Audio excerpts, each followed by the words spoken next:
aquel tiempo se acercaron a Jesús algunos saduceos. Como los saduceos niegan la resurrección de los muertos, le preguntaron: Maestro, Moisés nos dejó escrito que si alguno tiene un hermano casado que muere sin haber tenido hijos, se case con la viuda para dar descendencia a su hermano.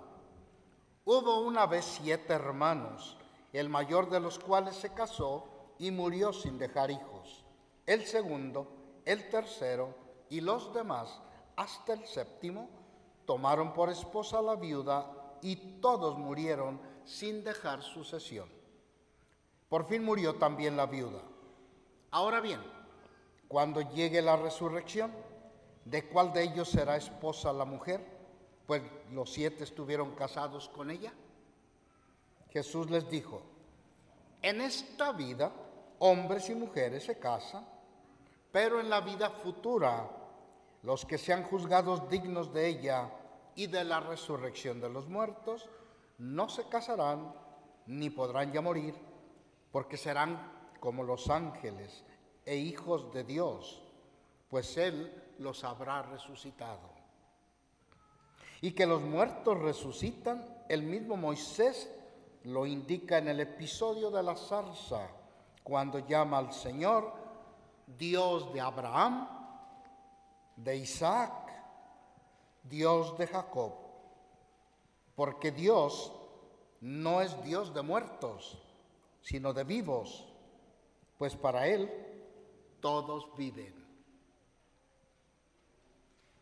Palabra del Señor. Gloria a ti, Señor Jesús. Sentados, por favor.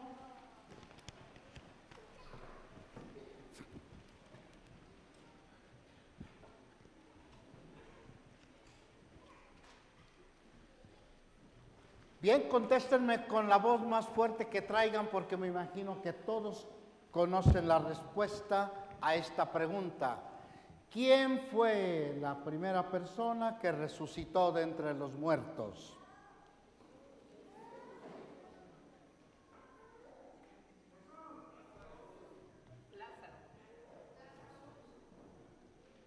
Decídanse. ¿Quién fue la primera persona, la primera que resucitó de entre los muertos?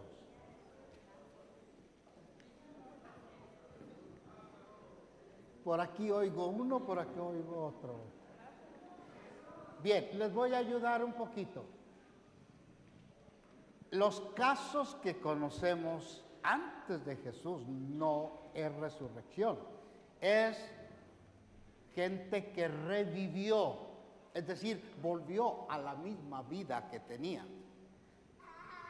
Ahí entra Lázaro. ¿Quién fue la primera persona que resucitó? Bien, así de claro. Por favor, nunca se les olvide. Y les voy a dar la cita de memoria. Primera carta a los Corintios, capítulo 15, verso 20. Jesús es el primogénito de los que resucitaron entre todos los que se durmieron. El primero. Nunca jamás había existido este fenómeno, esta realidad, nunca. El Papa Benedicto XVI afirma, y esto es para las personas que les guste un poquito los datos científicos, es la primera vez en la historia de la raza humana, del género humano, que existe una dimensión nueva del ser humano, que es la de resucitado. No existía, empezó con Jesús.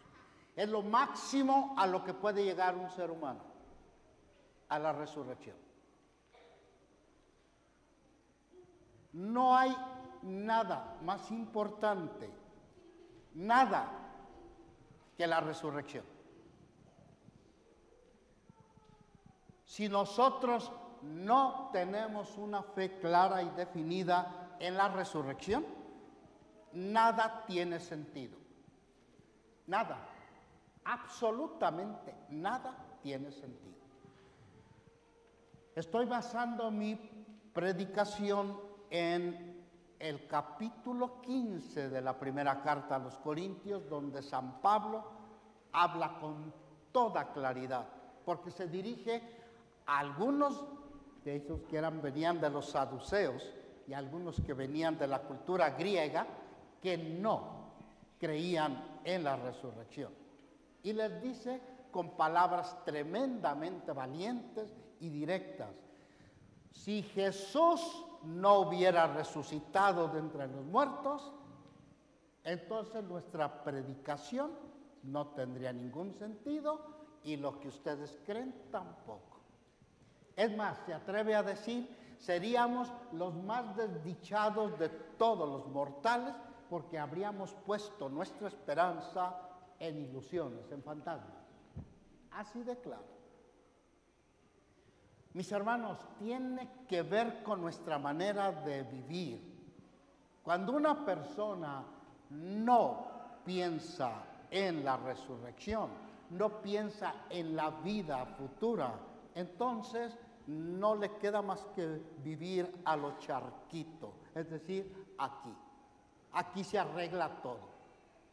Y eso no te da para más. La primera lectura nos habla de estos muchachitos que aceptaron morir. ¿Por qué? Porque sabían que su vida física terminaba, pero les esperaba la eterna. Si nosotros no creyéramos en la resurrección, no tendríamos ningún mártir, ninguna persona que hubiera dado la vida. ¿Para qué? Si no piensa en aquello. Un ejemplo, sobre todo para toda la gente joven, adolescentes. ¿Quién conoce la historia de una muchachita italiana de aproximadamente 12 años, 12, 13 años, y cuya fiesta se celebra el 6 de agosto? ¿Quién conoce la vida de María Goretti? Levanten bien la mano, porque nomás veo como 3. La niña era una muchachita de 12, 13 años. Y sus papás habían ido al pueblo, me imagino que a comprar. Y dejaron a la niña en la casa haciendo quehaceres. Y un vecino ya le había echado el ojo a la niña y la sorprendió sola y quiso abusar sexualmente de ella. Y ella le dijo: primero muerta que ofender a mi Dios. Tú me puedes quitar la vida material, pero a mí me espera la eterna. Y la asesinó a cuchilladas.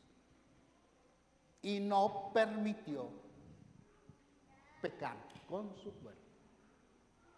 Niña de 12, 13 años. Vean lo que significa. Si nosotros no creemos en la resurrección, entonces no tiene ningún sentido nada. No habría ni cielo ni infierno. ¿Por qué? Porque habría puros muertos. Dios no es Dios de muertos.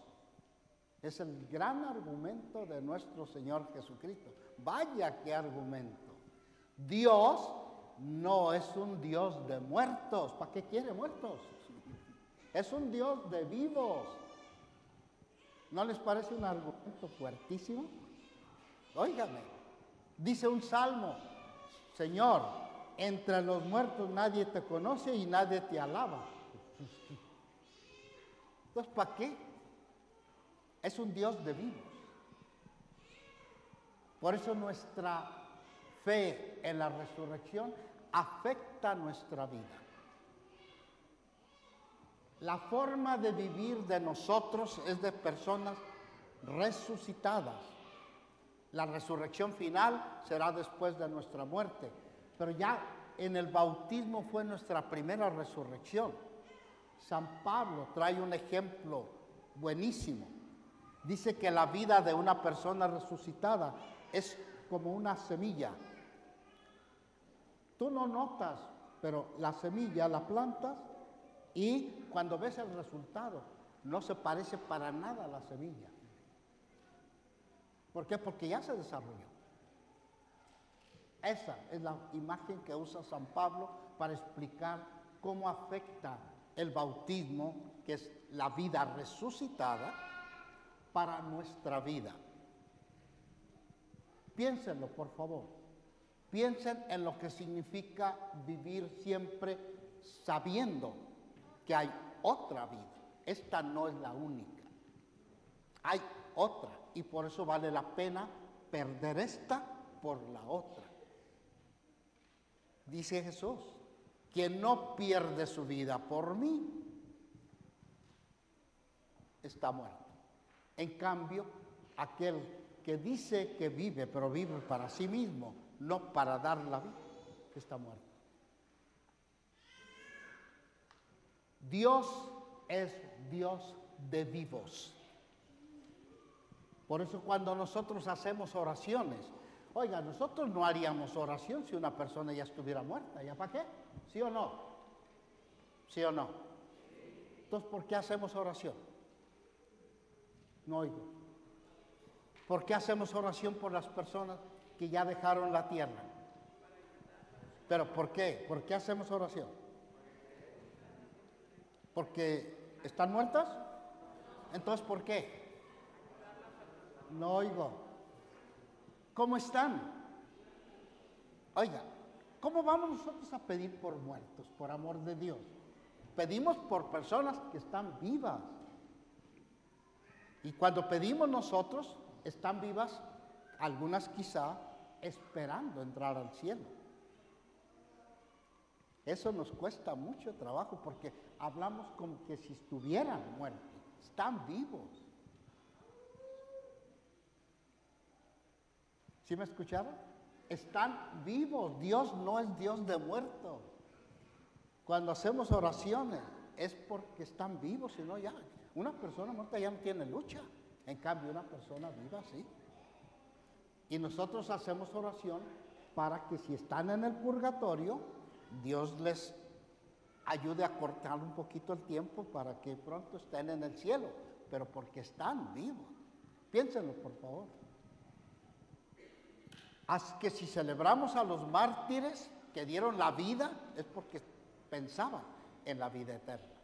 Es decir, esta vida la podemos perder, la que no debemos arriesgar es la otra. Por eso termino con el gran consejo, con la gran dirección que nos da nuestro Señor Jesucristo. No tengan miedo a quien solamente les puede quitar la vida terrena. Tengan miedo a los que los puede precipitar en la muerte eterna, es decir, en la condenación. A eso hay que tenerles miedo. Por eso mucho cuidadito con esas influencias negativas que creen que todo es nada más para esta vida, nada más para esta tierra, como si no existiera lo otro. Que así sea. De pie, por favor.